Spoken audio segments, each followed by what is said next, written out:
Borrero txiki bat da Xabier Mendigurenek kaleratu duen azken eleberria. Lanak pertsona baten 40 urteko bizialdia kontatzen du. Bere berezitasuna da, protagonista edo pertsonaia nagusi hau ez dela ohikoa gure letretan.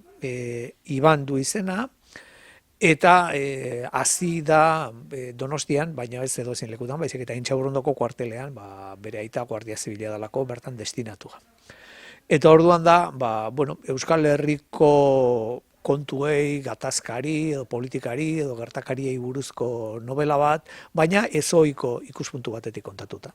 Berez, ari nintzen ikerketak egiten esan dezagun, elkarrizketak eginez eta beste lan baterako, ezta? Eta,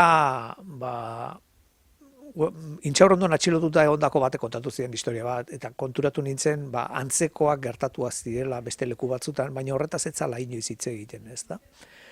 Ez dut gehiegi azaldu nahi, baina iruditu zitzaidan oso mamitsua eta merezi zuena literaturara eramatea.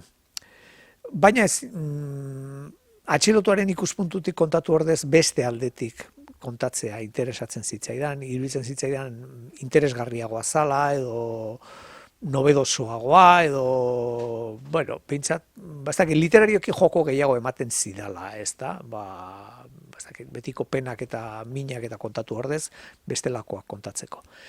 Eta, ezin duen egin lan testimonial bat, ez neukalako lekukorik, hau kontatuko zidanik, hau bizi izan duenik alde hortatik, ezta?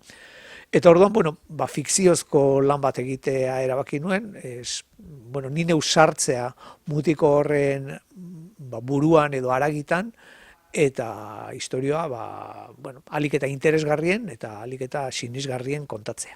Liburak du oso egitura simetrikoa, esan dezagun, 4 parte ditu eta parte bakoitzak 4 kapitulu.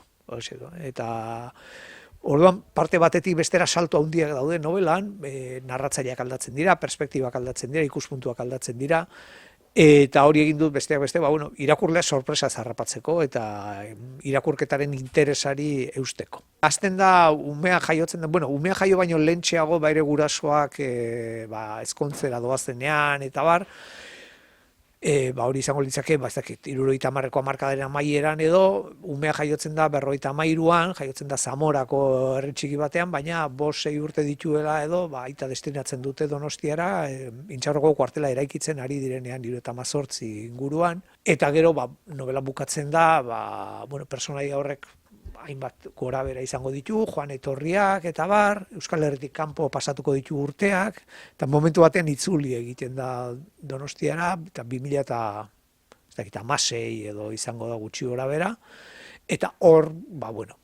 bukaerako partea hor gertatzen da. Baina, badu bere nobedadea edo misterioa, eta orduan ez dut gehiegi aurreratu nahi.